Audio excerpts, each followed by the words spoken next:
Hello, everybody. My name is Frank Heisa. I'm the head of mentors at Skygate Incubator. We are an incubation program based in New York City, but we have a virtual program also for our startups abroad. So we have so many startups in UK, in Israel, in Poland. So we are excited to work with the best startups in the world.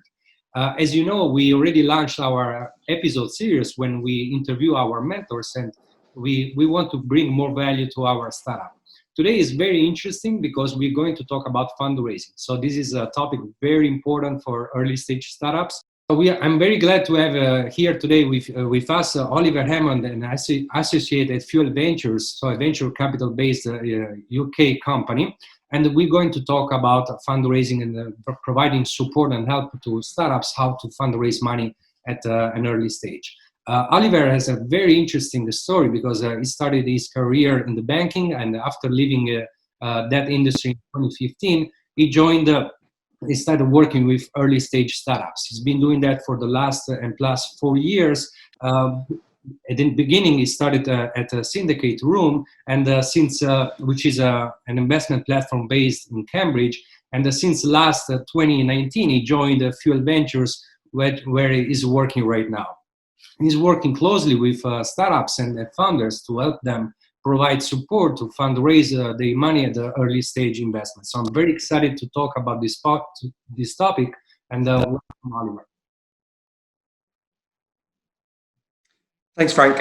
Yep. So for everyone who's watching, my name's Ollie Hammond. I'll give you a really quick intro to Fuel, to myself and Fuel Ventures. As Frank mentioned, I started my career in banking, which I hated thoroughly, and I then moved into working with startups. I have been at Fuel now for about 12 months. My job really is to specifically deal with sourcing new opportunities for the Fuel portfolio, to be doing due diligence, to be doing the legal work that goes alongside with investing into companies, and then helping out with portfolio management.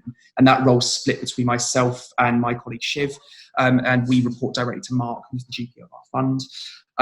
Fuel Ventures is a seed stage VC. We're based in London, although we're not geographically constrained to London. We can invest all across the UK. Our specific criteria is that we invest into EIS qualifying businesses, so companies that qualify for tax relief here in the UK.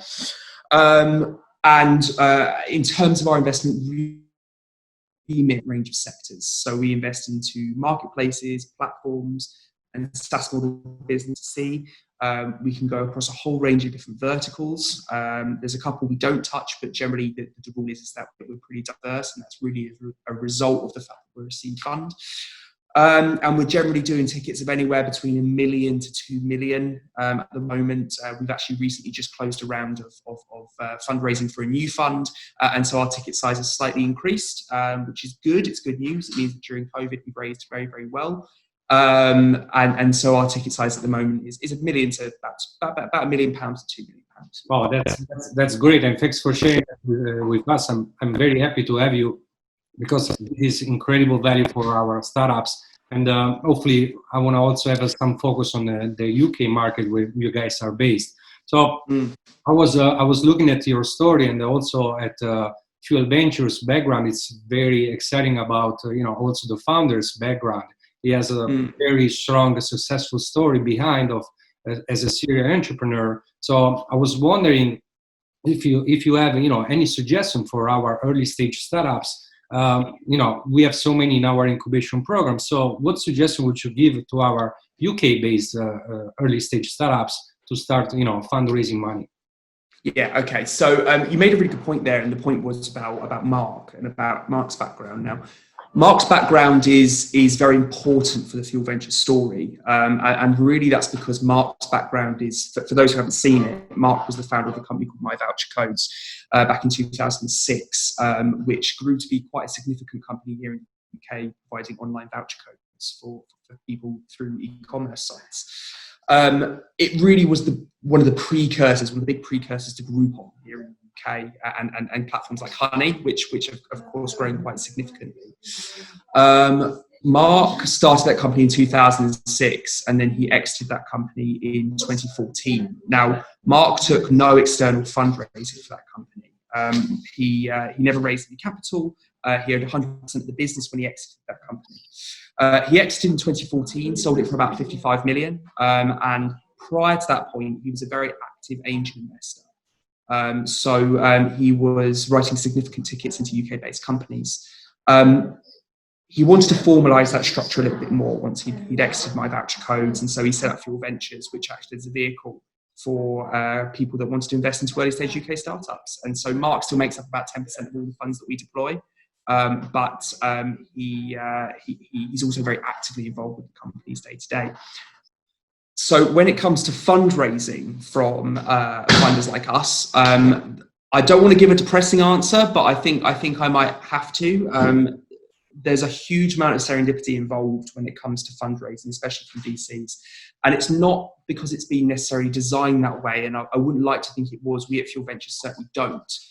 We try to very actively democratize that experience a bit more. So we have an online form. So when you go onto our website, you can apply online through our website to raise money from us. But we probably see in the region of 2,500 to 3,000 applications inbound every single year, and that's a mixture from our website and also from introduced companies as well. It's a lot.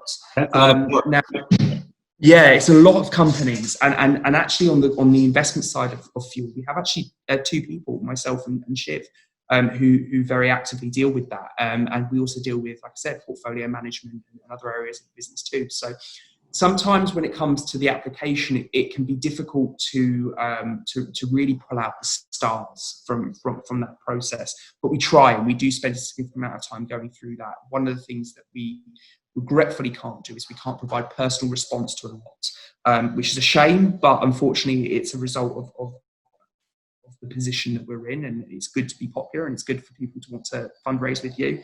And I wish we could do more, but unfortunately at the moment it's not something that we can do.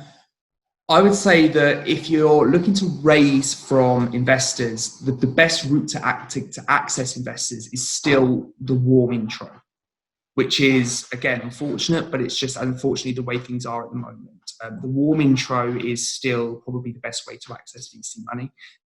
It's an introduction from people within their network who the VC respects, trusts, knows, understands. And that's mainly because when I have the initial conversation with someone within our network, we'll talk about Fuel, we'll talk about our investment criteria, the kind of tickets we write, the sorts of things we look for.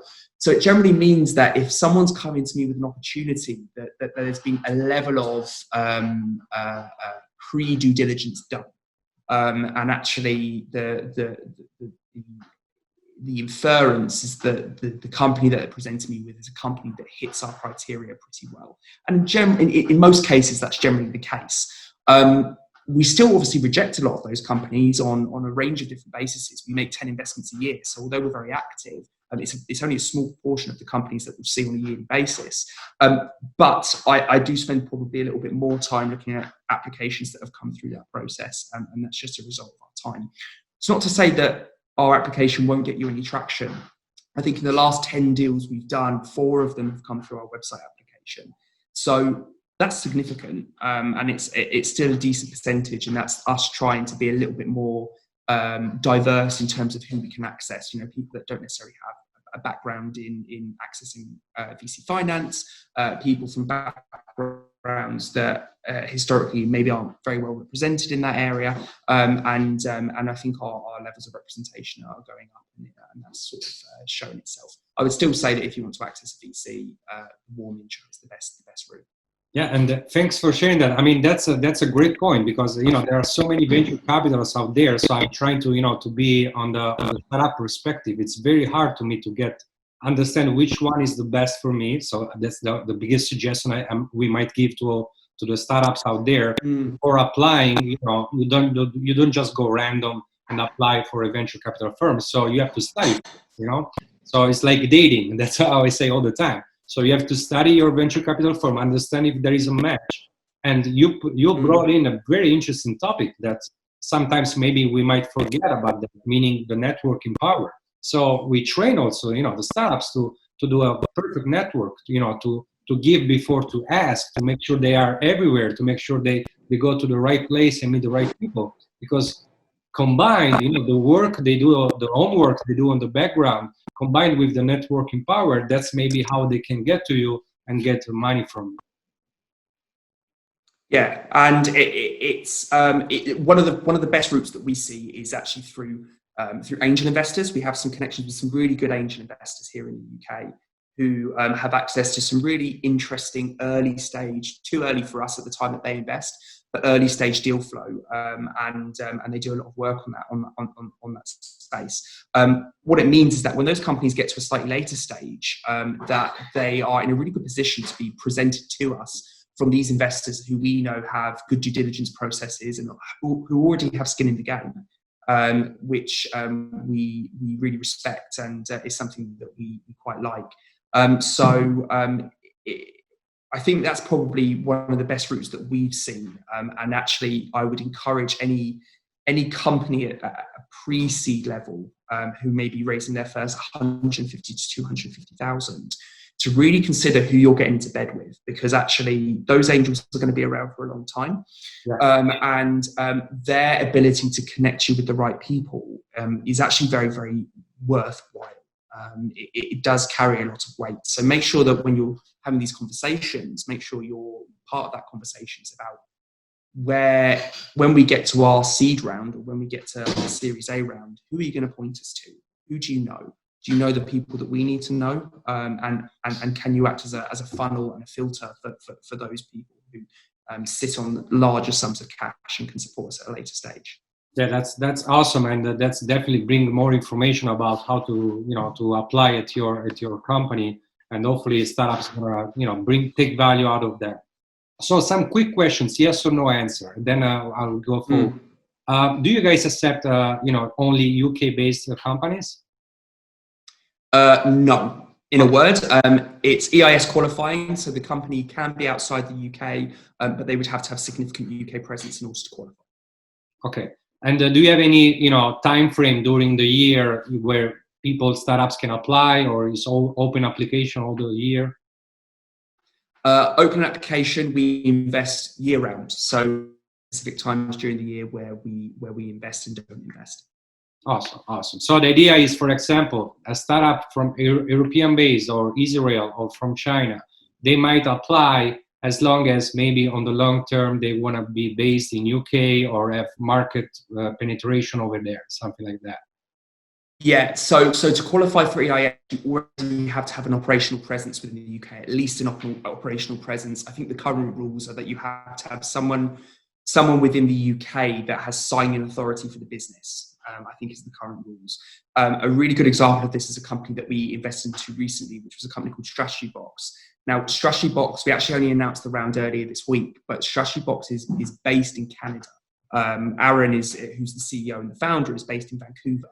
Now, Strategy Box's the Strategy Box's product, I should say, serves is a marketing tool. So it tracks attribution from marketing campaigns and it compares across different marketing channels.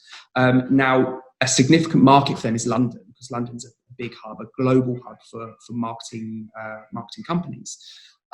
So Aaron has people on the ground here in London at a senior level who have signed authority for the business, and so Strategy Box through that qualifies for EIS tax relief. So future intention, I'm afraid, is not enough. It has to be people. You have people on the ground at this point in time that can sign on behalf of the business. Great, thanks for clarifying that. So after we touched base with how to apply, how to join, how to be visible to so many applications that are around, that to join Fuel Ventures and get an opportunity to fundraise. The second question that 99.9% of startups ask me after how do I fundraise money is about evaluation, which is very tricky topic. So we are not talking about traditional business where evaluations might be easier some way, or you have any idea how to evaluate your company. Early stage startups, it's a mess from my perspective, meaning it's very hard for them to understand how much to ask first, what's the equity you're going to ask for, which is this is a startup 101, but after that, how much you're going to evaluate your startup. So do you have any feedback on that part? Yeah, so my general feedback is that it's not your job to value your startup. It's the job for the person who's making the offer.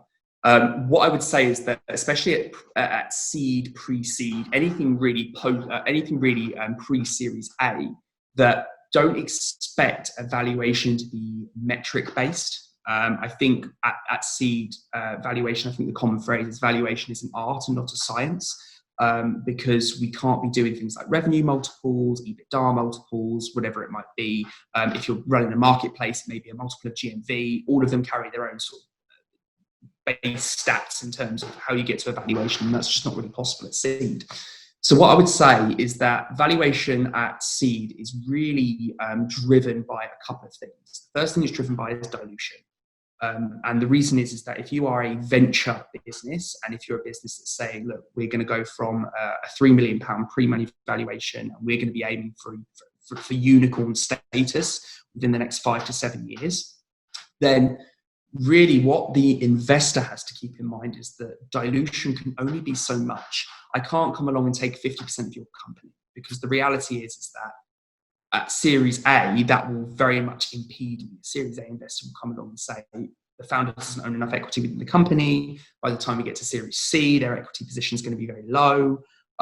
So it's not some, and as a result, their drive to take this company to the next level is not going to be as big as we want it to be, and therefore it's not going to be one for us.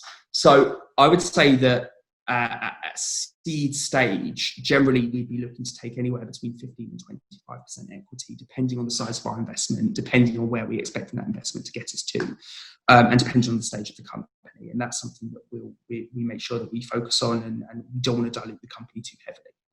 The second thing is competition, and competition is always important, because actually if it's a competitive round and loads of people want to get involved, it turns into, to an extent, it can turn into a bidding war, and people can end up paying more in order to be involved with the round. Now, we very actively try not to get involved in that. We're very clear on what our value add is. We're a very active investor. We've got startup expertise. I think only 8% of people that work in UK VC actually have worked for a startup company, and obviously we've got several within Fuel. So we're very clear on what we bring. So we try not to get into bidding other random investors who, in most cases, we're not even sure who they are. But that is a factor, and that's something that you'll find at all levels of funding, that competition can increase valuation. So those really are the key metrics. We do use metrics on EBITDA, and we do use metrics on revenue and GMV and things like that. Really as a sanity check more than anything else. We don't wholly base our evaluations on them, and certainly nowhere near to the extent that you may find at a later stage. But they can be used just to sort of give us a little bit of a starting point. So what you find is that valuations at this stage are a negotiation. They are the point that you are willing to sell equity within the business. They are the point that I'm willing to buy equity within the business. If we find a point that we're both happy with, then the investment can happen. If we don't find a point where we're both happy with, then the investment won't happen. And that's really the way that you should be approaching it. I would encourage you to have an idea of how much dilution you want going into a round. That's what you would base your valuation off. And if you can't reach that level, I mean, really it's your choice, but be careful about how much you're diluting yourself at seed, because you don't want to get into a position where a Series A investor won't get involved because they don't think you've got enough equity within the company. And I mean, that's a great perspective. I mean, thanks for sharing that. I never heard that perspective, where at that stage you shouldn't evaluate your company. That's very interesting, because it takes the startups to another level of mindset, where the idea is that I'm not overselling or I'm not underselling. The idea is to have a deal with you guys, for example, with investors. So we both have to find a reasonable agreement on our valuation. So that's very interesting to me. And also you touch about the dilution, which is huge. And I 100% agree on that. You have to make sure that, you keep ownership at the early stage, because when you're going to round A, round B, that's where some problems might have. So you might have, a great business model, a killing team, everything is working smooth, but you lose control. It means that maybe you're never gonna build a unicorn as you thought you would be, just for that tiny, let's say tiny detail about the evaluation. So thanks for sharing that. That's awesome. We are about to end, so I have so many questions for you, but I try, because you already answered some questions during your answer, so I try to pick up the ones that I definitely want to ask you. So after instructions about how to apply, fundraise, some feedbacks about early evaluations, it becomes interesting. I'm trying to build a path for our startup. It becomes interesting when they realize that something is not working, something is not there that the way we thought it. So maybe from the metrics, maybe from the fundraising, maybe from the competition perspective, but something is not working. So that's when we strongly suggest our founders, don't fall in love with your product. That's a Steve Blank mantra, but we all tell them, don't fall in love with that. So make it sure that you are building a business, not you are building a baby that you love and take care of just because it's yours. So when do you think is the right timing to understand that and to pivot? So to make a radical change in your business model or anything related to your business? Sorry, Frank, I think I lost you there for the first part of that question. What was the question? So when do you think is the right timing for a startup to realize that something is not working and they definitely should change, so make a strong pivot on their business? Yeah, okay. Yeah, so it's a good question. We see it quite a lot. Thankfully, not from companies in our portfolio, though we have seen it from companies in our portfolio. But one of the common pitfalls that people fall into when it comes to startups is that they have a problem and therefore they assume everyone else has the same problem. And actually, just because you've got a problem doesn't mean the problem is global, and it doesn't mean that your solution to the problem is something that people are going to take up. Some people just deal with problems. Some people just have a problem, and that problem carries on existing because it's not important enough to their lives. And that's really a fact. My first, I guess, my piece of advice there would be to make sure everything is tested. Don't assume. There's a really good book, and it sounds very cliche to recommend, and I don't recommend books because I find books to be a very boring, especially a lot of these sort of like e-books and things like that. I'm much more of a fiction reader. I read a lot of fiction.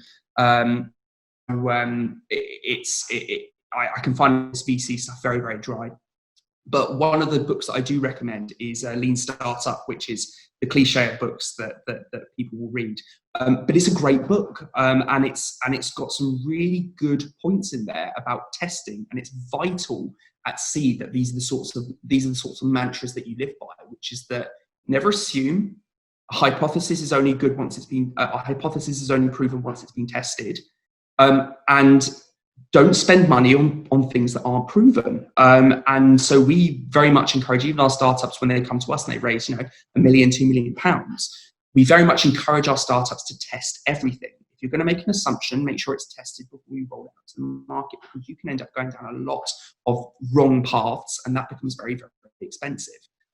So if you do get to a stage, and if you do test properly, if you do it in an efficient way, you should find that you can come to some very clear proof points about your business relatively early on.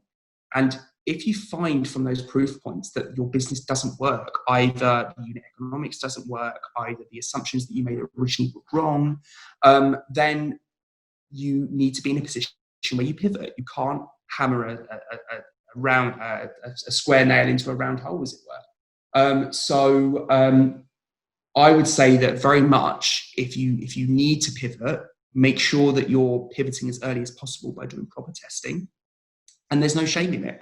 There's no shame in pivoting. We've got a really good example in our portfolio, a guy called Boris, who ran a business called Soport. Now, Soport, we invested into Soport several years ago now. It was a little bit before my time. But we invested into Soport, and at the time, I've seen the documents that we studied at the time from that business, and there's every reason to suggest that Soport would have been a great business. Boris is a fantastic founder. He's very analytical. He did a lot of research into the work that he was doing. He raised seed from us, and then he realised that it wasn't working, and that's absolutely fine. What we said to Boris was, Boris, go away. You've got money left in the bank. Come back to us and tell us what it is you want to do. And he came back to us and he said, I want to sell multivitamins on subscription.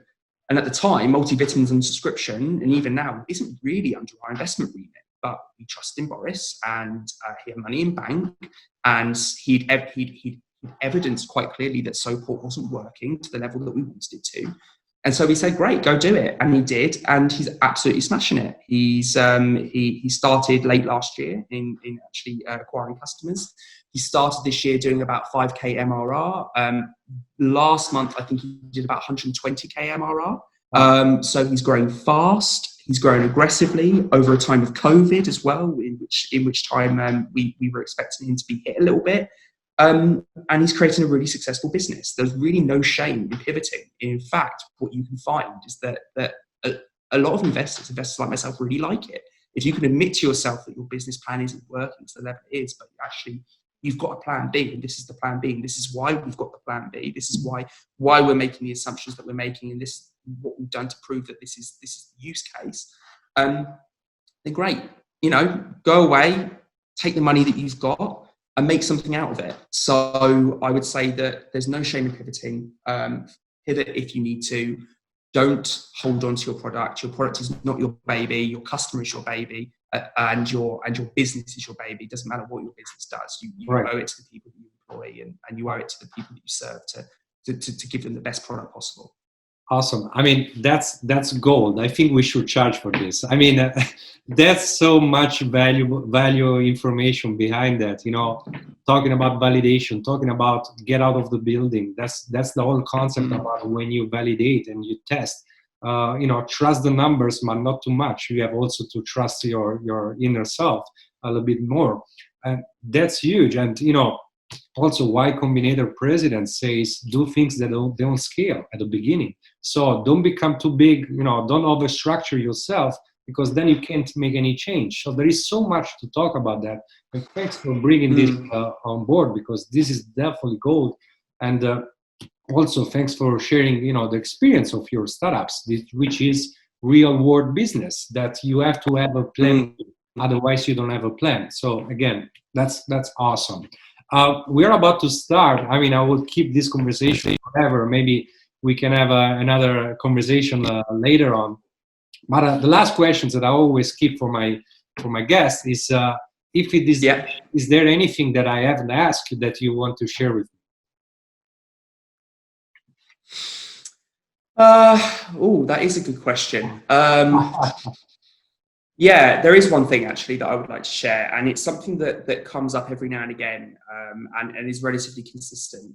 It's that I as a VC investor, I am human, and just because I haven't been in venture long enough to be able to point out the clear mistakes that I've made, but there is absolutely no doubt that I will make mistakes. There will be businesses that become incredibly successful, big businesses that I would have said no to, and that's life.